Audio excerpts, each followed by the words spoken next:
Hello students, welcome to my YouTube channel KD institute of technology. आप सभी का हमारे इस चैनल में स्वागत है। Today's topic is how to use built in function in Python. आज का जो हमारा टॉपिक है वो built in function in Python से रिलेटेड है। ये topic specially CBSE 12th class के स्टूडेंट्स के लिए है। और भी लोग भी इसको देख सकते हैं, स्टडी कर सकते हैं। इससे रिलेटेड जो भी पाइथन सीखना चाह रहा, लर्निंग करना चाह रहा, वो भी इसको यूज कर सकता है, देख सकता है और इससे सीख सकता है। तो आइए देखते हैं how to use built in function in Python. हम कैसे यूज करते हैं, उनके सिंटैक्सेस क्या हैं, और विद एग्जाम्पल, उनके सिंटैक्सेस विद एग्जाम्पल्स हम स्टडी करेंगे। तो पहला जो फंक्शन है हमारा वो है इंट फंक्शन। ये एक इनबिल्ट फंक्शन है पाइथन में। इस फंक्शन की वर्किंग क्या है, आइए देखते हैं। The int function takes any value and converts it into an integer. It means इस फंक्शन में एज ए आर्गुमेंट्स हम किसी भी टाइप की वैल्यू को पास करेंगे और वो फंक्शन क्या करेगा, उस वैल्यू को इंटीजर फॉर्मेट में कन्वर्ट कर देगा। जैसा कि सेंटेक्स भी देखिए मैंने राइट कर रखा है और एग्जाम्पल भी है। एग्जाम्पल में हमने लिया है स्ट्रिंग के फॉर्मेट में 1 2 3 और वो उसको इंटीजर फॉर्मेट्स में कन्वर्ट कर देगा। इसी तरीके से दूसरा जो फंक्शन है हमारा str function. str function converts it's argument into a string. अब हम str फंक्शन में कोई भी आर्गुमेंट्स, कोई भी वैल्यू पास करेंगे तो उस वैल्यू को या उस आर्गुमेंट्स को या उस आर्गुमेंट्स में जो भी वैल्यू स्टोर होगी उसको वो स्ट्रिंग फॉर्मेट में कन्वर्ट करेगा। अभी इन सारे फंक्शंस को हम प्रैक्टिकली आपको करके भी दिखाएंगे। तो नेक्स्ट जो हमारा फंक्शन है उसकी तरफ बढ़ते हैं। अगला जो फंक्शन है हमारा वो फ्लोट फंक्शन है। फ्लोट फंक्शन का वर्क क्या है, convert integers and string into a float point numbers. Means जो भी स्ट्रिंग वैल्यू या जो भी इंटीजर वैल्यू हम किस में पास करेंगे, फ्लोट फंक्शन में पास करेंगे एज ए आर्गुमेंट्स। तो वो फ्लोट फंक्शन क्या करेगा हमारा, अगर हमने इंटीजर वैल्यू की है तो फ्लोट में कन्वर्ट कर देगा, अगर स्ट्रिंग वैल्यू पास की है तो भी उसको फ्लोट में कन्वर्ट कर देगा। इसी तरीके से अगला फंक्शन है हमारा max. This function takes 2 or more arguments and return the largest one। Means इस फंक्शन में जो भी वैल्यूज हम पास करेंगे उन वैल्यूज में जो सबसे लार्जेस्ट वैल्यू होगी उसी को वो डिस्प्ले करेगा, बाकी की रेस्ट छोड़ देगा। इट मीन्स अब यहाँ पे और भी आगे थोड़ा सा इंक्रीज करते हैं, लिस्ट भी हम इसमें इंप्लीमेंट कर सकते हैं। अगर किसी लिस्ट की वैल्यू को हमें उस वैल्यू लिस्ट में से लार्जेस्ट वैल्यू फाइंड करनी होगी तो डायरेक्टली वो लिस्ट हम इस फंक्शन में पास कर देंगे और उससे हमें क्या मिल जाएगी, लार्जेस्ट वैल्यू मिल जाएगी। जैसा कि सिंटैक्स और एग्जाम्पल में मैंने डिस्प्ले करके दिखाया है। अभी इन सारे फंक्शंस को हम प्रैक्टिकली पाइथन की कंसोल स्क्रीन पर रन करा के दिखाते हैं आपको। उसके बाद आपको और अच्छे से समझ में आ जाएगा। पहले इनकी डेफिनेशन समझ लीजिए, सिंटैक्स समझ लीजिए, फिर हम आगे प्रैक्टिकली करके आपको दिखाते हैं। अगला जो फंक्शन है हमारा वो फंक्शन है हमारा min। min फंक्शन क्या करता है, this the function min function takes 2 or more arguments and return the smallest one। Means उसी तरीके से है just like a max function. Max function क्या करता था, मैक्सिमम वैल्यू फाइंड कर रहा था। ये मेन फंक्शन क्या करेगा, मिनिमम वैल्यू फाइंड करेगा जो भी आर्गुमेंट्स आप पास करोगे। वो आर्गुमेंट्स हमारे कैसे हो सकते हैं, लिस्ट भी हो सकती है, टपल भी हो सकते हैं, या 1 by 1 करके नंबर्स भी हम स्टोर कर सकते हैं। अगला फंक्शन है हमारा ABS function. ABS function return the absolute value of a single number. यहाँ पे कोई भी एक हम सिंगल नंबर पास करेंगे और वो सिंगल नंबर पॉजिटिव और नेगेटिव जो भी होगा, इस तरीके से जो एबीएस फंक्शन होगा वो एब्सोल्यूट वैल्यू पास करेगा। इसका जो मेन वर्क है, इट मीन जैसे मैंने नेगेटिव वैल्यू पास कर दी तो नेगेटिव वैल्यू को ये पॉजिटिव में मीन्स एब्सोल्यूट वैल्यू देगा, उसके साइन को इग्नोर करता है। केवल इस फंक्शन का वर्क इतना है कि ABS function ignore the sign of the value, आपकी वैल्यू में जो भी साइन होगा उस साइन को इग्नोर करेगा। अगला फंक्शन है हमारा round function. Round function rounds a given float point numbers to the specified number of digits and return the results। Mean यहाँ पे सेंटेक्स में देखिए मैंने लिख रखा है राउंड x कमा y, where x is the number and y is the number of digits up to which number is to be rounded। it means x हमारा वो इंटीजर नंबर है और y क्या है, जितने प्लेस ऑफ डिजिट्स हम round up कराना चाह रहे हैं उतने प्लेस के लिए हम उसमें राइट कर सकते हैं। 1 डिजिट्स 2 डिजिट्स कितना राउंड अप करा रहे हैं आफ्टर डेसिमल फ्लोटिंग पॉइंट, उतना हम राइट करके उसको राउंड अप कराते हैं। अगर कुछ भी नहीं लिखते हैं तो बाय डिफॉल्ट वो अपने अकॉर्डिंग प्रोवाइड कर देता है। अब अपने अकॉर्डिंग क्या प्रोवाइड करेगा, अगर वैल्यू हमारी 5 से अबव होती है तो वो क्या करेगा, नेक्स्ट राउंड अप करके देगा, नेक्स्ट इंटीजर देगा। अगर उससे बिलो होती है तो लोएस्ट जो होगा वो देगा, मींस उससे पहले जो इंटीजर होगा वो वाला आपको दे देगा जो आपने पहले से राइट कर रखा होगा। अगला जो फंक्शन है वो है टाइप फंक्शन। इसको हम इससे प्रीवियस लेक्चर में भी डिस्कस कर चुके हैं, लेकिन फिर भी हम आपको फिर से डिस्कस करके बताते हैं। Type function returns class type of the arguments passed as a parameter. जो भी आर्गुमेंट एज अ पैरामीटर हम पास करेंगे उस आर्गुमेंट्स का क्लास टाइप क्या होगा।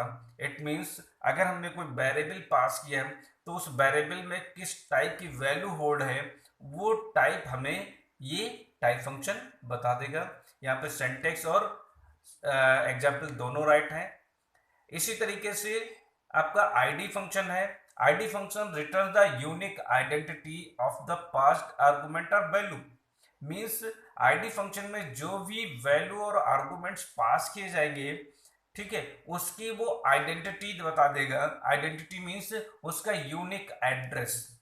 मेमोरी में हर एक वैल्यू के लिए, हर एक आर्गुमेंट्स के लिए एक यूनिक एड्रेस प्रोवाइड होता है। वो एड्रेस आइडेंटिटी जो होगी वो आईडी फंक्शन के थ्रू हमें मिल जाएगी। इस तरीके से आप ये फंक्शन हुए। अब इन्हीं फंक्शंस को हम प्रैक्टिकली करके देखते हैं।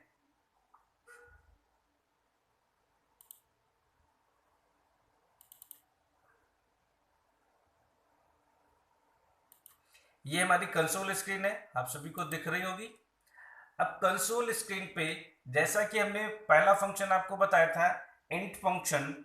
इंट फंक्शन क्या करता है, इंटीजर्स वैल्यू में कन्वर्ट करता है। अभी देखिए हम यहाँ पे इंट राइट कर रहे हैं और इंट के बाद हम स्ट्रिंग फॉर्मेट में कोई भी वैल्यू राइट कर रहे हैं, एज अ स्ट्रिंग ही ये वैल्यू होगी और एंटर करेंगे आफ्टर क्लोजिंग द पैरेंथेसिस तो हमें ये इंटीजर वैल्यू मिलेगी। यहाँ पे देखिए ये इंटीजर फॉर्मेट में वैल्यू दे रहा है और ये हमारी जो वैल्यू हमने पास की है वो क्या है, स्ट्रिंग फॉर्मेट में है।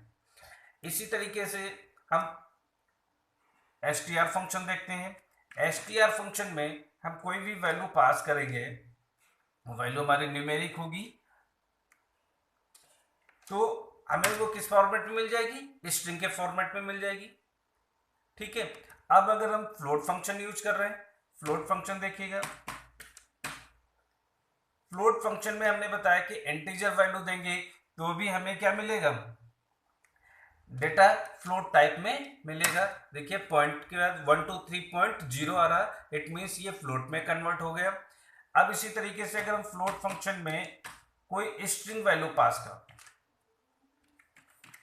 ये मैंने स्ट्रिंग पास कर दिया और इस स्ट्रिंग को हम कन्वर्ट कर रहे हैं किसमें, उसमें फ्लोट में। अब देखिए यही हमारी क्या गई, फ्लोट में कन्वर्ट हो गई 123.0, ये फ्लोट में कन्वर्ट हो गई। इस तरीके से ये फंक्शन हमारे वर्क करते हैं। अगला जो फंक्शन है हमारा, हमने बताया था मैक्स फंक्शन।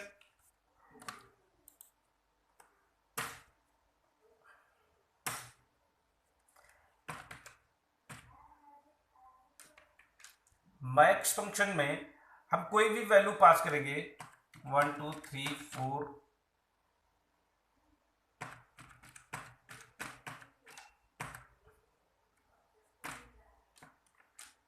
अब देखिए ये मैंने एक तरीके से नंबर पास की। अब इनमें से जो लार्जेस्ट वैल्यू है 78 वो हमें एज ए डिस्प्ले मिल जा रही है। अगर हम मेन फंक्शन यूज करेंगे तो मिनिमम वैल्यू हमें इसी तरीके से दे देगा। मेन फंक्शन में क्या करेंगे, मिनिमम वैल्यू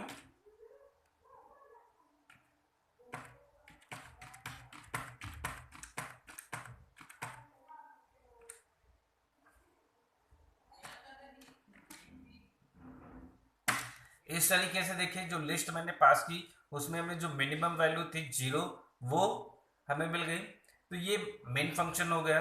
अब बात करते हैं हम राउंड फंक्शन की।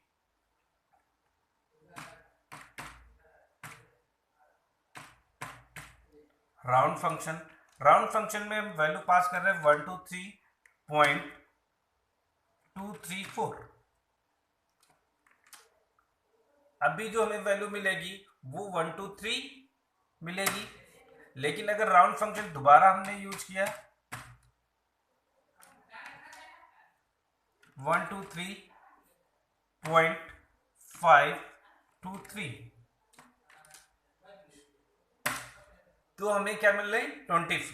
मीन्स जैसे ही हमारी वैल्यू 5 से अबव होगी वो हमें क्या रिटर्न कर देगा, नेक्स्ट इंटीजर।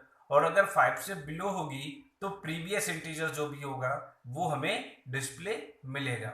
इसी तरीके से राउंड फंक्शन में अगर कोई हमने पास कर दिया कि नंबर ऑफ डिजिट्स इतना राउंड करना है तो भी वो हमें राउंड अप करके देगा। अभी इसको फिर से देखते हैं, राउंड 123.534 और हमने यहाँ पे कॉमा करके डिजिट्स दे दी 2। तो ये हमें 2 डिजिट्स तक राउंड करके वैल्यू दे रहा 1 2 3 5 3। तो नंबर ऑफ डिजिट्स जितनी देंगे उतना वो आपको राउंड अप करके कर देगा। अगर आपने 0 पास किया तो 0 डिजिट्स को राउंड अप करेगा, 1 पास किया तो 1 डिजिट्स तक राउंड अप करेगा, 2 किया तो 2 डिजिट्स तक राउंड अप करेगा। इस तरीके से ये राउंड फंक्शन हुआ। अब इसके बाद फंक्शन हम पढ़ते हैं टाइप फंक्शन में हम जज करते हैं कि इसका क्लास टाइप क्या होगा। जो भी वैल्यू या आर्गुमेंट्स हम पास कर रहे हैं उस वैल्यू और आर्गुमेंट्स का टाइप फंक्शन क्या होगा, यानी क्लास टाइप क्या होगा। तो हम एक वैल्यू पास कर दिए 2 3। अब हम जानेंगे कि इस 2 3 क्लास का जो 2 3 वैल्यू है इसका क्लास टाइप क्या होगा। यहाँ पे देखिए क्लास टाइप आपको क्या दिखा रहा है, इंटीजर। अगर इसी तरीके से हमने टाइप फंक्शन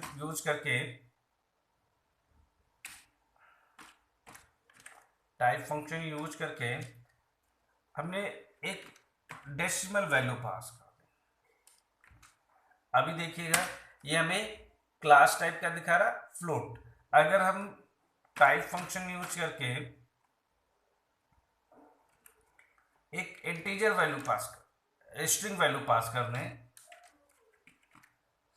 अभी देखिए इसका क्लास टाइप क्या दिखाएगा आपको, स्ट्रिंग। तो इस तरीके से किसी भी आर्गुमेंट्स में जो भी, चाहे वो वेरिएबल हो या वैल्यू हो, उसका टाइप हम जान सकते हैं। अब हमें जानना है कि आईडी, यूनिक आइडेंटिटी क्या होती है किसी भी वेरिएबल की। तो आईडी फंक्शन के थ्रू हम क्या जान सकते हैं, उसकी आइडेंटिटी। जैसे हमने वैल्यू पास कर दी 2, अब इस 2 की आइडेंटिटी हमें क्या मिल रही है, ये मेमोरी लोकेशन में उसको ये एड्रेस इस तरीके से प्रोवाइड होगा और यहाँ पे ये वैल्यू स्टोर होगी। इस तरीके से हम क्या कर सकते हैं, फंक्शंस को आईडी, फंक्शंस की आईडी या जो वेरिएबल है उसकी आईडी चेक कर सकते हैं। तो ये थे हमारे फंक्शन। किस टाइप के फंक्शन, जो कि बिल्ट इन फंक्शन है, उनको पहले से ही डिफाइन कर दिया गया है किसमें, हमारी पाइथन की लाइब्रेरीज में। हम जस्ट इनको कॉल करके और यूज करते हैं। Thanks for watching video.